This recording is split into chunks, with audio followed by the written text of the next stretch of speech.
On va donc passer à la présentation de Virginie, IO for Agriwater et je vais d'abord vous présenter la petite vidéo de projet. Face aux défis croissants liés à la gestion de l'eau en agriculture, une question se pose. Comment mieux connaître, localiser et anticiper la disponibilité de cette ressource vitale?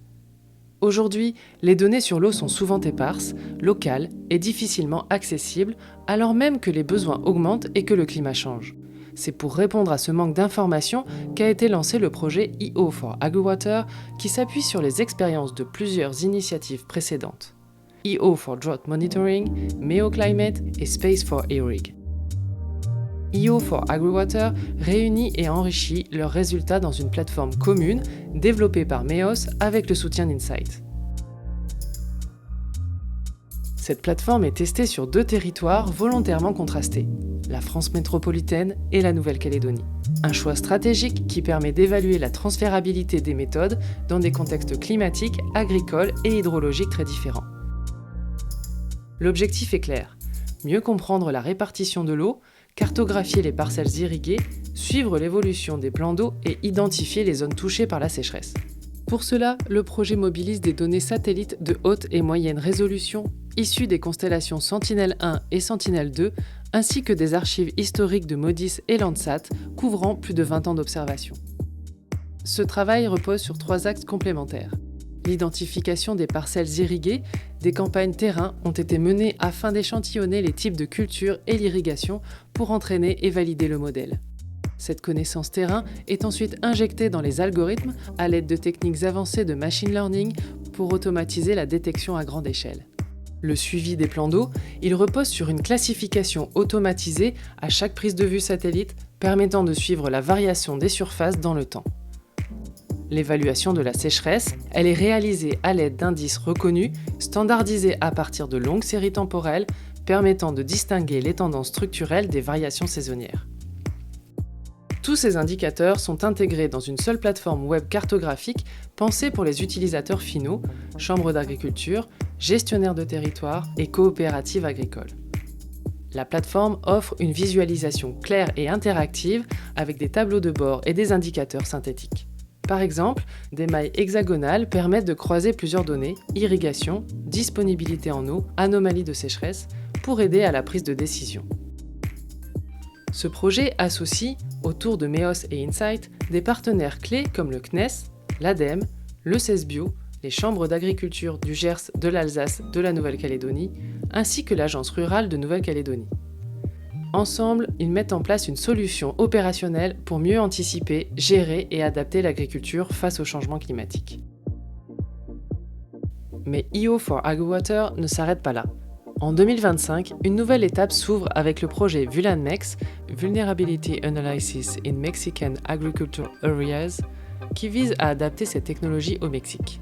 En collaboration avec l'Institut Polytechnique National, de nouveaux indicateurs agronomiques sur des cultures non irriguées seront intégrés à la plateforme.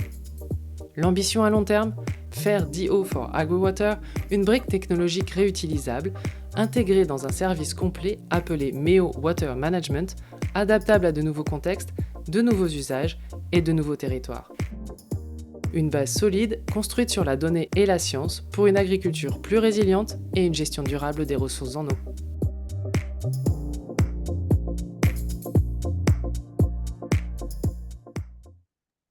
Je vais donc laisser la parole à Virginie pour vous parler de son projet IO for Agriwater. Merci Juliette. Bonjour à tous. Donc je suis Virginie Dinger, je suis directrice de projet pour MEOS et donc je vais vous présenter le projet qui vient de se terminer et qui avait pour but donc de pouvoir avoir une meilleure connaissance de l'utilisation et des besoins en eau dans un contexte agricole. Donc pour ce projet, nous avons fait appel à plusieurs sources de données et différents types de capteurs. Donc nous avons utilisé des données de type radar, désolée pour la coquille sur le slide, avec du coup les satellites de la constellation Sentinel-1. Nous avons aussi utilisé les données optiques avec les satellites Landsat, donc aussi bien de Landsat 5 jusqu'à Landsat neuve puisqu'on travaillait sur une très longue période d'observation. Et également, nous avons utilisé les données issues des satellites Sentinelle-2. Enfin, nous avons utilisé donc des données de type thermique avec le satellite MODIS. Donc, pourquoi nous avons utilisé ces données? Donc, l'objectif, c'était de suivre l'eau en agriculture. Et donc, pour ça, nous avons travaillé sur différents indicateurs, notamment l'identification des types de cultures et puis pouvoir savoir si c'était irrigué ou non irrigué. Nous avons aussi réalisé le suivi de la sécheresse et pouvoir identifier les anomalies de sécheresse. Enfin, nous avons travaillé sur le suivi des surfaces des plans d'eau afin d'avoir une meilleure, d'estimer des quantités d'eau qui pouvaient être captées, stockées dans ces plans d'eau. Et enfin, grâce à ces 3 indicateurs, on pouvait calculer des indicateurs de synthèse pour être plus facilement utilisables par les utilisateurs finaux et être un réel outil d'aide à la décision. Si on peut passer à la slide suivante. Merci. Alors, pour commencer, quel a été le travail pour identifier les types de cultures et la pratique de l'irrigation? Donc, on a commencé par réaliser des campagnes de collecte de données de terrain, donc qui consistaient à aller entre 2 et 3 fois par campagne d'irrigation donc sur le terrain, sur les territoires d'expérimentation. Donc là, je vous présente les résultats pour le département du Gers et les départements du Haut et du Bas-Rhin. Donc nous avons réalisé un échantillonnage des parcelles, un échantillonnage le plus représentatif possible, tant sur les caractéristiques paysagères, sur l'irrigation et sur les types de cultures. Et on a à peu près observé 1500 parcelles par territoire et par tournée. Le protocole de collecte de données terrain a été constitué, réalisé par le CESBio et les tournées ont été faites par MEOS et les chambres d'agriculture du Gers et de l'Alsace. Et donc, grâce à ces données, une fois qu'elles ont été nettoyées, digitalisées, on a pu les utiliser pour l'entraînement de modèles de classification supervisés en les associant à des séries temporelles d'indices issus, calculés à partir des données Sentinelle-1, Sentinelle-2. Donc, concernant les résultats, donc on a pu valider les modèles et les résultats grâce à des indicateurs de performance traditionnels utilisés dans le domaine du machine learning. Donc, pour les des cultures, donc on l'a fait pour l'année 2024. Donc on a au global une de bons scores avec entre 81 ou 89% de réussite. Là, c'est les indicateurs globaux, mais on a aussi ces indicateurs classe par classe.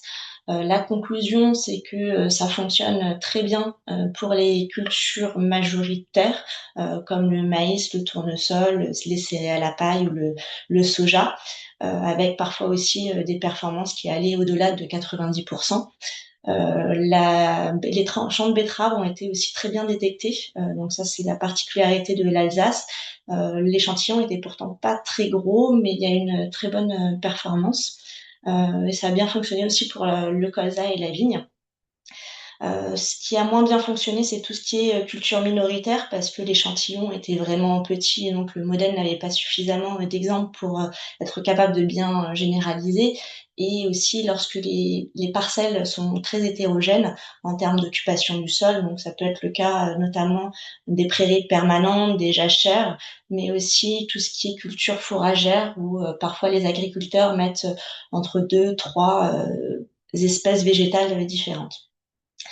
Concernant l'irrigation, donc là, c'est beaucoup plus nuancé. Donc on a travaillé pour le Gers sur 2 années différentes, en 2023 et 2024.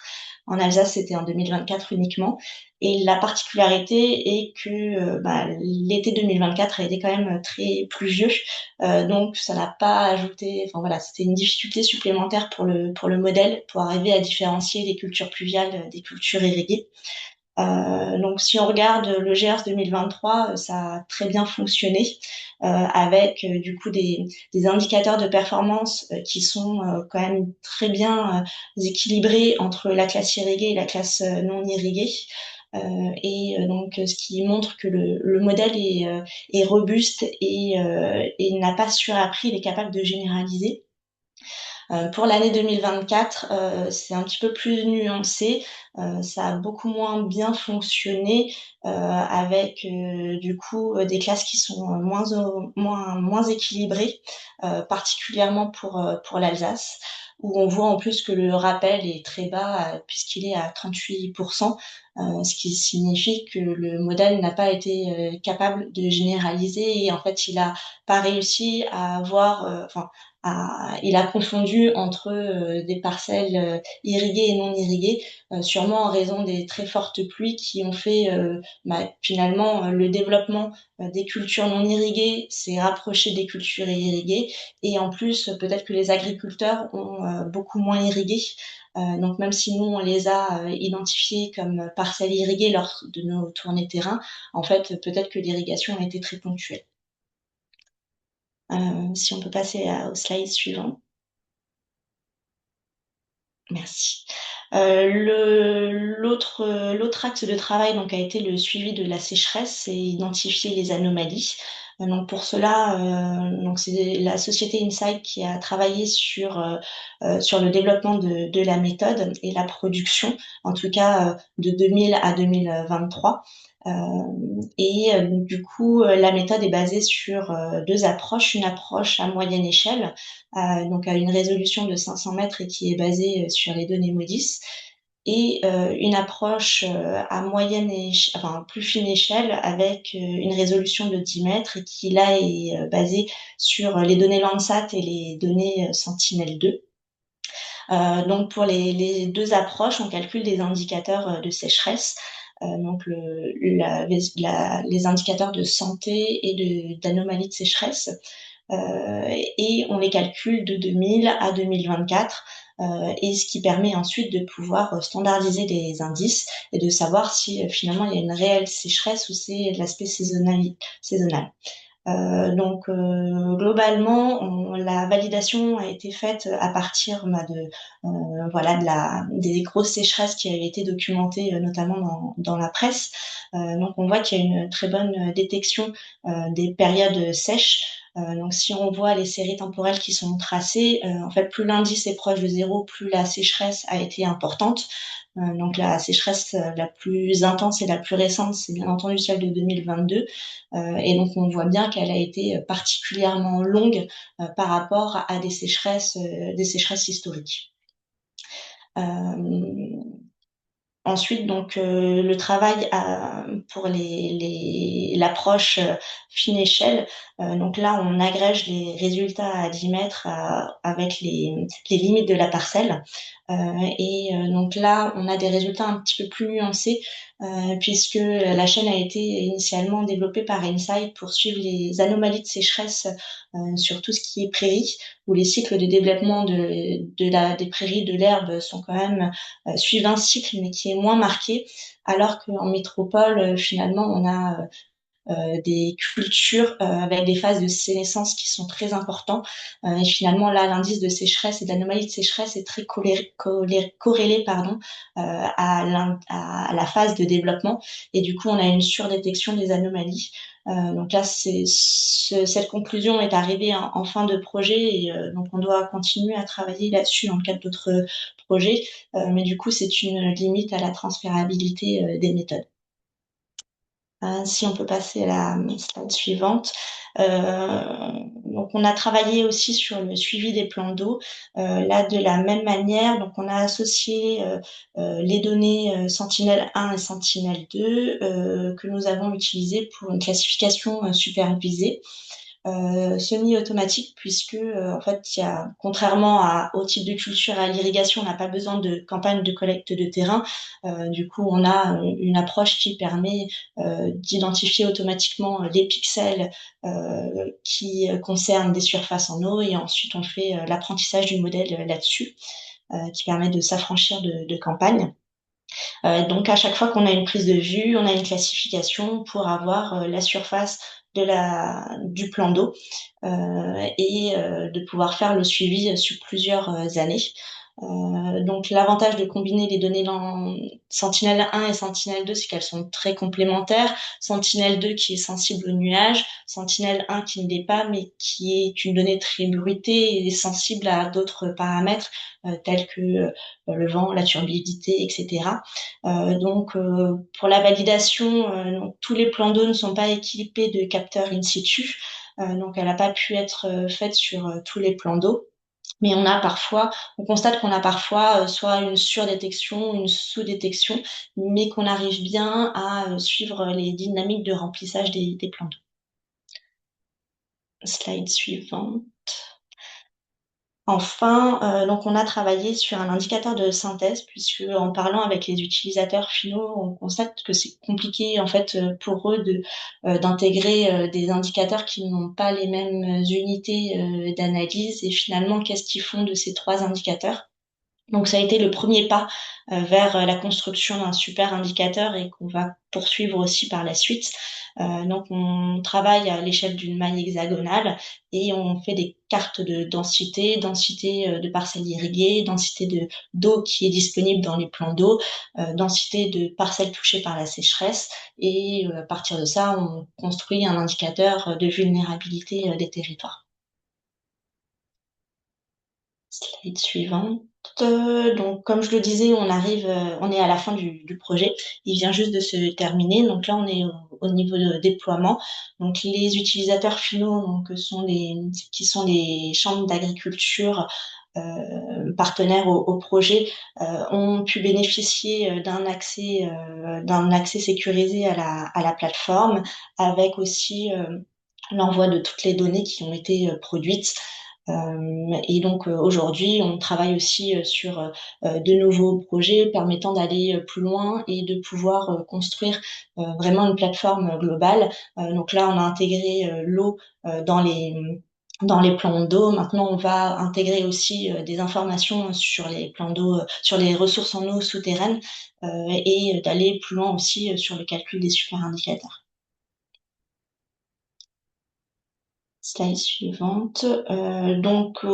Pour ce projet, on s'est nourri des résultats de projets SCO antérieurs. Donc, il y a eu le projet MEO-Climate que nous menions, qui avait permis de développer une première méthode pour suivre les surfaces des plans d'eau. Donc, c'était une méthode uniquement basée sur les données Sentinel-2. Donc là, on a pu associer également les données Sentinel-1. Il y a eu le projet EO for Drought Monitoring qui avait été développé par Insight donc en Nouvelle-Calédonie. Donc là, l'idée, c'était de pouvoir adapter la méthode et de pouvoir la tester en métropole.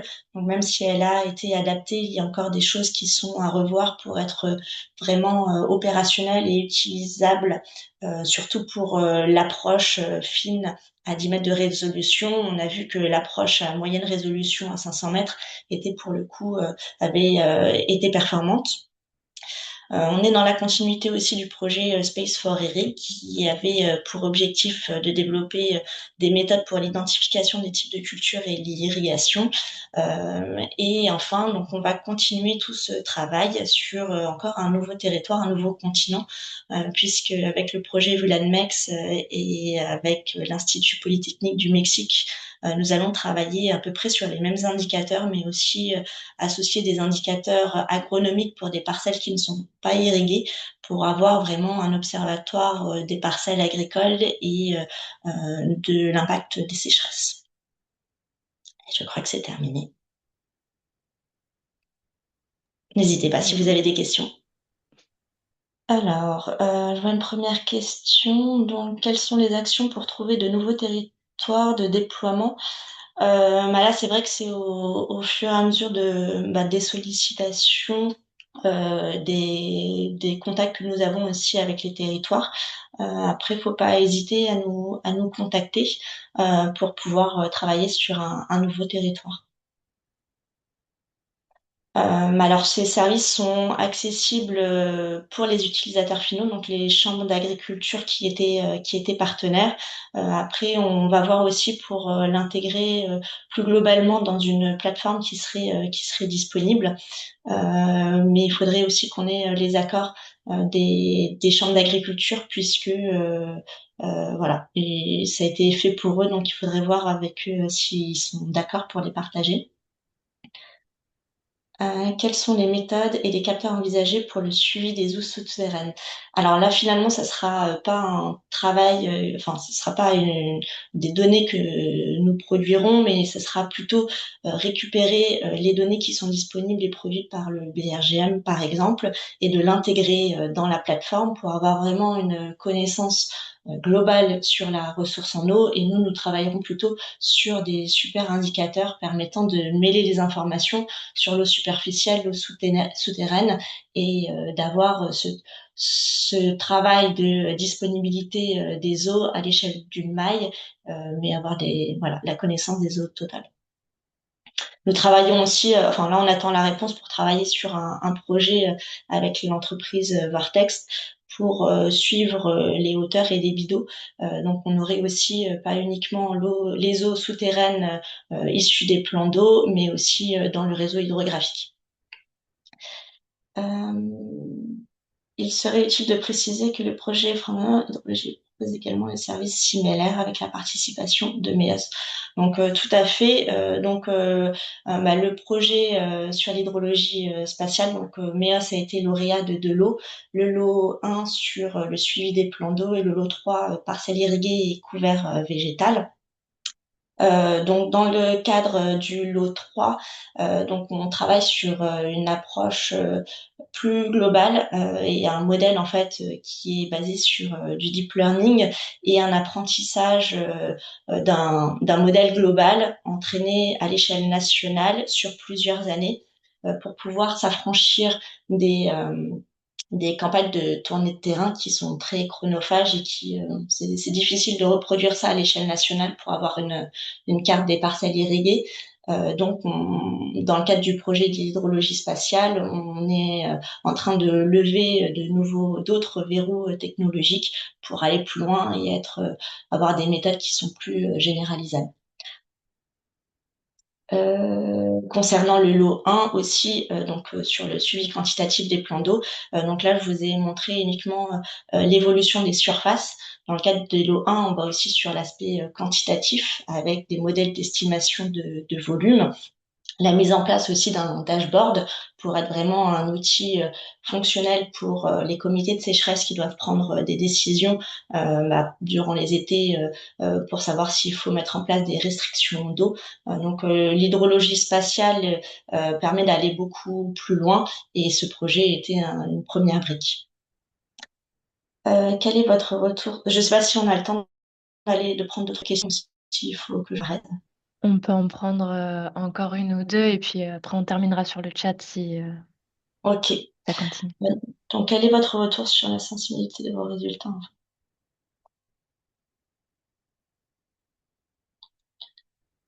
Oui, alors du coup là, comme je l'ai pu dire notamment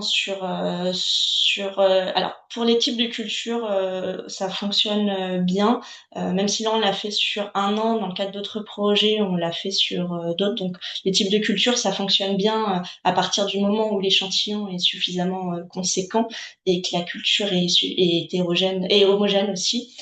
Concernant l'irrigation, là c'est très différent selon la zone écoclimatique. On a souvent de la surdétection en zone montagneuse parce que plus de pluie, des températures plus fraîches. Lorsque l'été est humide, c'est vrai que la différenciation entre culture pluviale et culture irriguée est plus difficile. Mais du coup, là, dans le cadre, ce que je disais, le marché d'hydrologie spatiale, le fait d'avoir un super modèle entraîné à l'échelle nationale et sur plusieurs années, plusieurs millésimes, on espère que ça va améliorer la robustesse du modèle et qui sera plus capable de généraliser. On travaille aussi sur l'intégration d'autres données pouvant permettre de prendre en compte justement la pluviométrie. Et la dernière question, y a-t-il des incompatibilités a priori sur l'extension au Mexique? Alors là, ça va être, c'est vrai que le Mexique, pour le prochain projet, là, on s'en rend compte aussi au fur et à mesure des projets et de notre expertise qui augmente sur cette thématique. Mais le signal radar a des limites, notamment lorsque les plantes, les cultures sont très développées. C'est le cas particulièrement du maïs qui est très cultivé au Mexique. Et donc parce que une fois que le maïs est très développé, finalement le signal radar n'arrive plus à pénétrer et le sol, et donc on perd l'information d'humidité du sol. Donc là, c'est les points de vigilance sur lesquels il va falloir faire attention dans le cadre du projet au Mexique. Et je vais prendre le temps du coup de répondre aux autres questions dans le chat. Super. Merci Merci. beaucoup, Virginie, pour votre intervention.